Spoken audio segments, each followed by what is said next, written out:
Ophthalmo vous est présenté par les docteurs Maxime Delbar et Camille Rambeau. Vous y trouverez des interviews d'experts reconnus sur des questions variées pour tous ceux qui souhaitent en savoir plus sur la spécialité ophtalmologique. Cet épisode du podcast Ophthalmo vous est offert avec le soutien institutionnel de Théa Pharma. Dans le bulletin de l'Académie nationale de médecine de février 2024, le professeur Daniel Denis nous rappelle que l'ophtalmologie, après s'être individualisée de la chirurgie générale, est devenue à la moitié du 19e siècle une discipline à part entière. Depuis le début du 20e siècle, les progrès techniques, anesthésiques et infectiologiques ont permis chez l'adulte une restauration croissante de la fonction visuelle. La prise en charge spécifique chez l'enfant est relativement plus tardive, et ce n'est qu'au milieu du XXe siècle qu'elle s'organise aux États-Unis grâce au docteur Kostenbader et en France au professeur Urvoy et Duffier. Dès lors, l'activité chirurgicale en ophtalmologie pédiatrique n'a cessé de progresser, bénéficiant des progrès obtenus chez l'adulte, mais aussi grâce à des avancées spécifiques à l'enfant, tant sur le plan technique, technologique que rééducatif. Ces améliorations ont permis le changement pronostic de certaines pathologies cécitantes, qui sont devenues potentiellement non cécitantes, comme cela a été le cas pour le strabisme non rééduqué, la cataracte et le glaucome congénital. Nous sommes très heureux d'accueillir le docteur Aurore Aziz Alessi, qui est ophtalmopédiatre.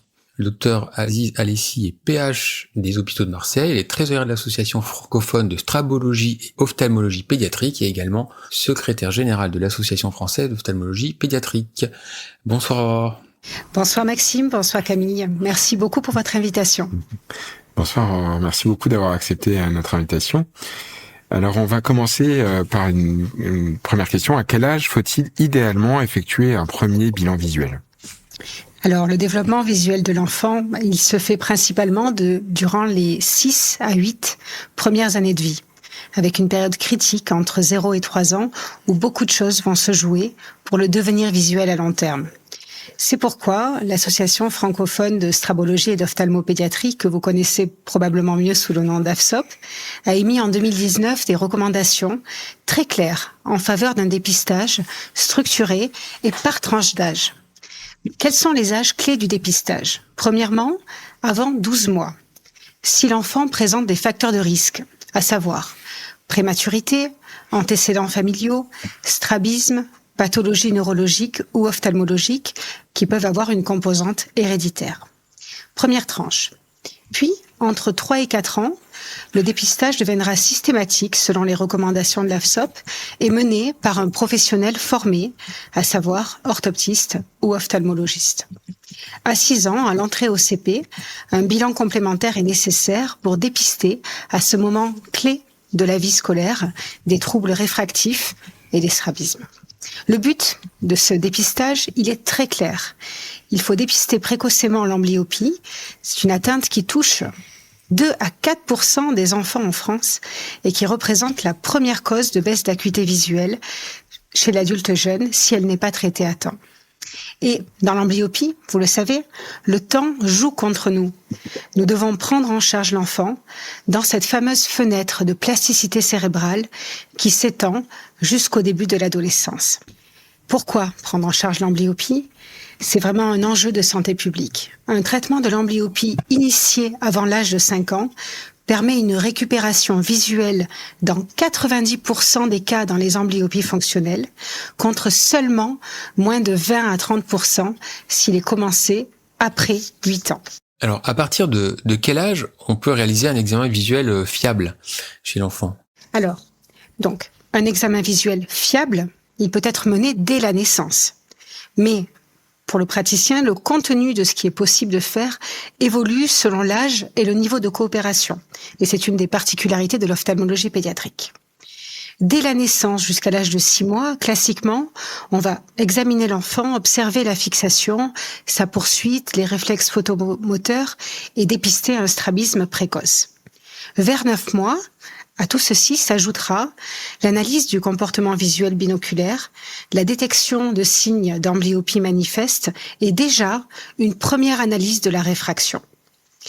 Entre 18 mois et 2 ans, on pourra commencer à tester l'acuité visuelle avec des réponses qui pourront être, selon le développement psychomoteur de l'enfant, par appariement, avec des images simples, bien connues de l'enfant. Et dès 2 ans et demi, 3 ans, les mesures d'acuité visuelle vont alors être probantes. Elles seront forcément monoculaires, standardisées. Nous avons des optotypes adaptés, type de l'échelle de Pigassou, les Léa tests, qui sont bien codifiés. En pratique, on peut obtenir une acuité visuelle utile chez 85 à 90% des enfants à partir de 3 ans lorsqu'ils sont correctement préparés. Donc, il faut savoir le faire, le tenter et réitérer lorsque, lors de la première consultation, l'enfant n'a pas été coopératif. À l'âge de 3 ans, la vision binoculaire, la motricité fine et le langage permettent une évaluation à la fois qualitative et quantitative de l'acuité visuelle. Ça, c'est pour la partie analyse de l'acuité, qui est un temps fort de notre examen ophtalmologique. En ce qui concerne la recherche d'anomalies organiques, l'examen du fond d'œil, eh bien, il peut être fait à tout âge. Avec, chez les enfants petits, l'emploi d'un casque. Il faut que les praticiens s'équipent d'un casque et sachent s'en servir. C'est très important. Actuellement, avec l'essor des nouvelles technologies, les rétinophotos et particulièrement grand champ sont en plein essor et sont d'une grande aide en ophtalmologie pédiatrique.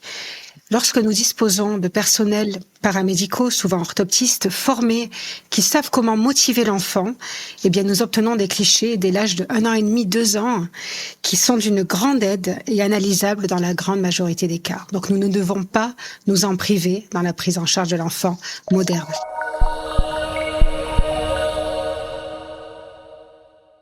Alors pour être un petit peu plus précis sur ce sujet, comment se déroule un examen ophtalmologique de l'enfant en fonction de son âge ? C'est une très bonne question. Alors, l'examen ophtalmologique d'un enfant n'est jamais un copier-coller de celui de l'adulte. Bien sûr, nous l'avons vu, il doit être adapté à l'âge, au développement, à la coopération, mais quel que soit l'âge, il y a une règle d'or.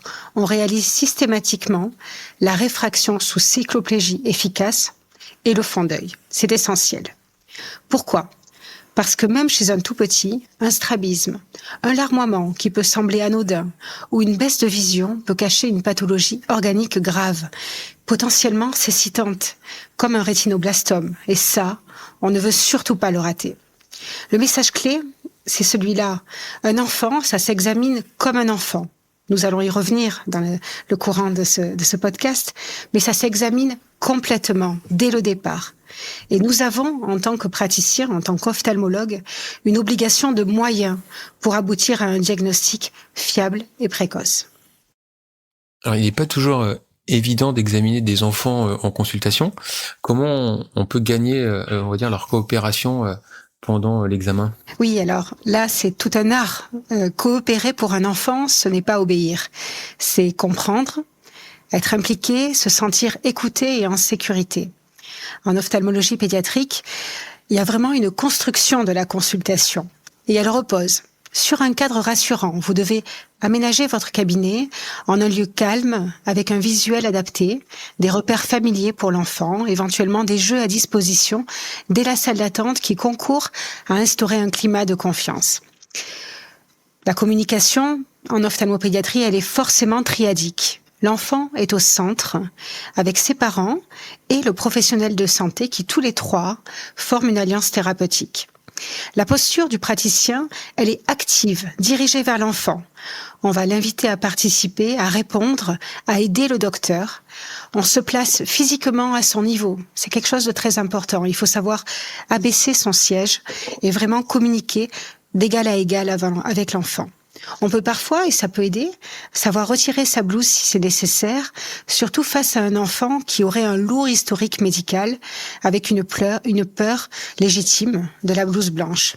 Et ce point est important pour acquérir sa coopération. En pratique, ce qu'on peut conseiller, c'est d'utiliser le jeu comme un outil thérapeutique. On peut lui dire, on joue aux devinettes, tu choisis la main du cache-œil, je te montre une lumière magique, par exemple. Invoquer certains héros des enfants, des animaux familiers, demander le nom des frères et sœurs, par exemple. Tout ça pour créer une relation de confiance progressive. C'est vrai, la relation dans ce contexte, je pense très souvent, elle m'évoque le renard du Petit Prince. Il faut parfois apprivoiser l'enfant et s'apprivoiser mutuellement et être patient. C'est à ce prix que nous pourrons ensuite et c'est notre but en tant qu'ophtalmologue avec les journées que nous connaissons tous chargées, c'est à ce prix de la patience que nous pourrons ensuite aller plus vite et plus efficacement dans la suite des examens. Il faut savoir laisser le temps, ne pas précipiter les tests, accepter une évaluation parfois en plusieurs temps rapprochés, si cela est nécessaire. Et dans tout cela, nos collègues privilégiés sont les orthoptistes, qui sont souvent les premiers intervenants du dépistage et qui ont une place capitale dans cette dynamique grâce à leur formation en communication pédiatrique, leur expérience et leur rôle éducatif auprès des familles, parfois plus long que celui que les ophtalmologues peuvent consacrer. Nous l'avons vu, la coopération de l'enfant repose toujours donc sur une approche empathique structurée. C'est un vrai processus relationnel.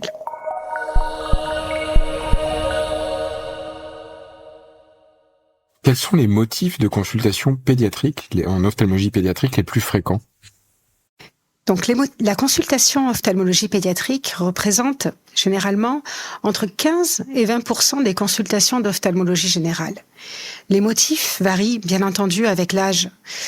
Les plus fréquents, donc sur la tranche 0-3 ans, bien sûr, le strabisme ou la suspicion de déviation oculaire, le dépistage de l'amblyopie face à un enfant qui sera adressé parce qu'il se cogne, parce qu'il plisse les yeux, ou parce qu'il existe déjà un strabisme évident. Un autre item qui peut amener à consulter serait le larmoiement, l'obstruction du canal lacrymonasal, fréquent, entre 5 et 6% des nourrissons, mais nous le savons, qui se résout spontanément dans 90% des cas dans les premières années de vie. Mais c'est un symptôme qu'il ne faut pas négliger, car il peut être la porte d'entrée dans le dépistage et la prise en charge d'une pathologie grave, comme le glaucome congénital auquel je pense particulièrement. Entre 0 et 3 ans aussi, c'est le moment où les suivis de prématurité doivent être renforcés, où on peut être amené à voir un enfant qui présente des pathologies neurologiques ou face à des antécédents familiaux héréditaires. Après cette première phase, entre 3 et 6 ans, la majorité des motifs de consultation sont les troubles de la réfraction, baisse d'acuité visuelle lors d'un dépistage scolaire, retard de langage, soupçon de myopie ou d'hypermétropie, souvent par les enseignants. Les difficultés scolaires ou de concentration sont aussi un moyen d'entrée vers la consultation ophtalmologique. Ça peut être aussi des atteintes des annexes, mais qui ne doivent pas être négligées car ils peuvent masquer un trouble réfractif sous-jacent qu'il faudra prendre en charge. La photophobie également peut être un des motifs de consultation en cette tranche d'âge.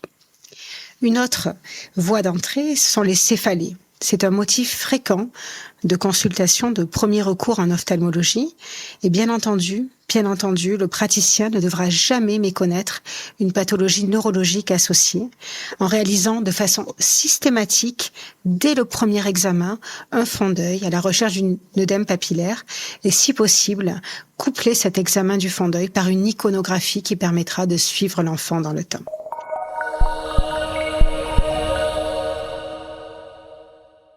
Alors, tu en as parlé au début de cet épisode. Est-ce qu'on peut revenir plus précisément sur la cycloplégie chez les enfants? Alors, quel collyre, quel protocole, à quelle fréquence on réalise cette cycloplégie? Oui, la question de la cycloplégie est vraiment une question centrale dans notre pratique. Elle est indispensable en ophtalmologie pédiatrique parce que, comme vous le savez, l'accommodation de l'enfant, l'accommodation active, elle masque souvent les erreurs réfractives et particulièrement l'hypermétropie. Alors, quels sont les collyres disponibles et leurs indications? Donc, premièrement, l'atropine. L'atropine, c'est le collyre cycloplégique roi, le collyre de référence pour les fortes hypermétropies, bien sûr dans tous les cas d'amblyopie et pour les suspicions de strabisme pour évaluer la part accommodative. Donc, en France, nous disposons maintenant de 2 dosages seulement, l'atropine à 0,5% et à 1%, qui sera adapté en fonction de l'âge de l'enfant, bien évidemment. Nous avions jusqu'à très récemment le collyre atropine 0,3, dont la commercialisation vient d'être arrêtée en France en raison de la convention de Minamata sur l'usage des dérivés mercuriels. Donc, en pratique, on retiendra la concentration de 0,5% en instillation une seule fois par jour jusqu'à l'âge de 3 ans, puis toujours ce 0,5%, 2 fois par jour entre 3 et 12 ans. Après 12 ans, on pourra utiliser le 1% comme chez l'adulte, encore une fois 2 gouttes par jour. Pour l'atropine, le temps de préparation avant la consultation est important et il doit être minimum de 3 à 5 jours à domicile. Bien entendu, il faudra aussi rappeler aux parents les bonnes règles d'usage, les effets secondaires atropiniques pouvant survenir de façon systématique, la mydriase prolongée, la photophobie, mais également l'apparition d'une rougeur cutanée, d'une agitation de l'enfant, afin que les signes de surdosage ne passent pas inaperçus. C'est un collyre qui doit être absolument tenu hors de portée des enfants, car un seul flacon peut entraîner, lorsqu'il est ingéré, le décès de l'enfant. Donc il est capital de le notifier sur nos ordonnances. Après l'atropine, le second collyre dont nous disposons en pratique routinière chaque jour est le cyclopentolate à 0,5 qui est disponible en France. Donc c'est un collyre qui est efficace en consultation, le Sciacol, pour la majorité des enfants entre 1 et 12 ans. On rappellera qu'il ne doit pas être utilisé avant 1 an.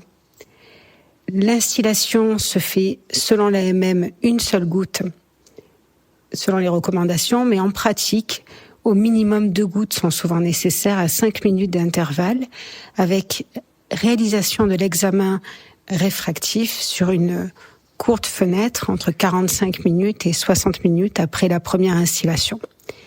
Alors le cyclopentolate, le Sciacol, marche très mal chez les enfants au phototype foncé, notamment d'origine africaine, méditerranéenne, et il faudra contrôler l'efficacité de la cycloplégie de façon certaine avant prescription. En ce qui concerne le tropicamide, notre Mydriaticum, certes, il a une petite action cycloplégiante, mais elle sera, dans l'immense majorité des cas, insuffisante pour une prescription efficace et particulièrement pour la prescription de la correction optique totale qui est importante. Donc, en définitive, le choix du collyre dépend de l'âge, du contexte et du phototype de l'enfant.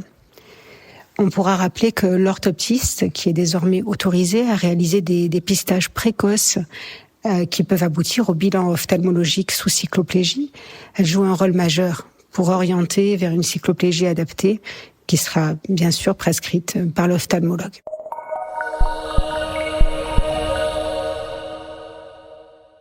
Quelle est la conduite à tenir face à une suspicion de strabisme chez un nourrisson ou chez un jeune enfant ? Tout strabisme justifie d'une consultation spécialisée. Le diagnostic précoce est essentiel, car une amblyopie, nous l'avons déjà vu, peut apparaître rapidement, parfois dès les premiers mois de vie. Différents temps sont importants. Premièrement, chez le nourrisson, il faut distinguer un pseudostrabisme, qui peut être lié à un épicanthus, d'un vrai strabisme. On pourra, dans un premier temps, analyser la vision binoculaire, le test de réflexe cornéen qui est vraiment subjectif, le test cover-test, couverture alternante, qui est essentiel. Il faut rappeler aux parents qu'un strabisme précoce perturbe de façon définitive la fusion binoculaire, la stéréopsie qui sera alors déficitaire à l'âge adulte et qu'il conduit surtout à une amblyopie en l'absence de prise en charge adaptée. Donc, face à une suspicion de strabisme précoce, il faut savoir réaliser un bilan ophtalmologique avec cycloplégie, motilité, fond d'œil dès le premier examen, corriger toute amétropie rapidement avec la correction optique totale et bien sûr, l'AFSOP recommande de ne jamais banaliser un strabisme intermittent ou isolé, surtout s'il apparaît avant l'âge de 1 an. Donc la prise en charge, je le répète, c'est important, repose sur la triade. Diagnostic précoce, correction optique, traitement rééducatif de l'amblyopie par cache sur peau, qui est la référence, avec, c'est plus tard, parfois, ultérieurement, un recours chirurgical si nécessaire. Alors, à partir de quelle amétropie faut-il corriger un enfant hypermétrope qui serait asymptomatique? Et même question pour un myope. Très bonne question. Donc, chez l'enfant asymptomatique, la décision de correction, elle repose surtout sur le risque amblyogène, l'âge de l'enfant et sa tolérance accommodative, car il y a vraiment une notion d'individualisation de la prise en charge. On va commencer par l'hypermétropie. Pour l'hypermétrope, on peut adopter une attitude d'abstention, surveillée bien sûr, tant que la réfraction reste dans les limites de compensation accommodative et bien entendu, nous l'avons déjà vu, en absence de strabisme. Selon les recommandations de l'AFSOP auxquelles je me réfère, avant 1 an, on corrigera une hypermétropie si elle excède 4,5 dioptries. Entre 1 et 2 ans, ce sera plutôt 4 dioptries pour suivre les métropisations physiologiques. Entre 2 et 5 ans, on corrigera lorsque la métropie excédera en hypermétropie 3 dioptries et demie. Et après 5 ans, ce sera uniquement au-delà de 2 dioptries et demie. Quel est l'objectif ? Eh bien, c'est de prévenir le risque d'amblyopie ou de décompensation d'un strabisme accommodatif qui serait latent. Une hypermétropie symétrique est bien tolérée, elle peut néanmoins être simplement surveillée chez un enfant asymptomatique. Dans le cas de la myopie, la conduite à tenir, elle est autre. Contrairement à l'hypermétropie, la myopie non corrigée, elle entraîne une dégradation directe de la vision de loin. Les dernières recommandations, notamment du groupe de travail sur la myopie IMI, suggèrent qu'à partir de 1 dioptrie, de moins 1 dioptrie, dès l'âge de 2-3 ans, même sans plainte fonctionnelle, eh bien, on devra traiter. D'autant plus que maintenant, nous disposons de verres freinateurs de myopie qui permettent d'enrayer le processus. Cela s'explique par le risque de privation visuelle prolongée dans le cas de la myopie et l'impact direct sur l'interaction visuelle précoce des enfants myopes. Par ailleurs, une correction précoce pourrait jouer un rôle par le biais de ces verres freinateurs dans le contrôle évolutif de la myopie. Donc, en pratique, que retenir ? Toute anisométropie supérieure à 1 dioptrie, sphérique ou cylindrique, justifie d'une correction, quel que soit le degré de tolérance, en raison de du fort risque amblyogène de l'anisométropie. Il faut corriger tôt pour protéger le développement visuel.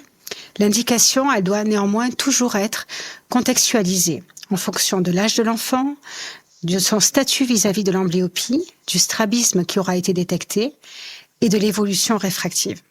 Ce sont ça les vrais piliers de notre décision de correction optique.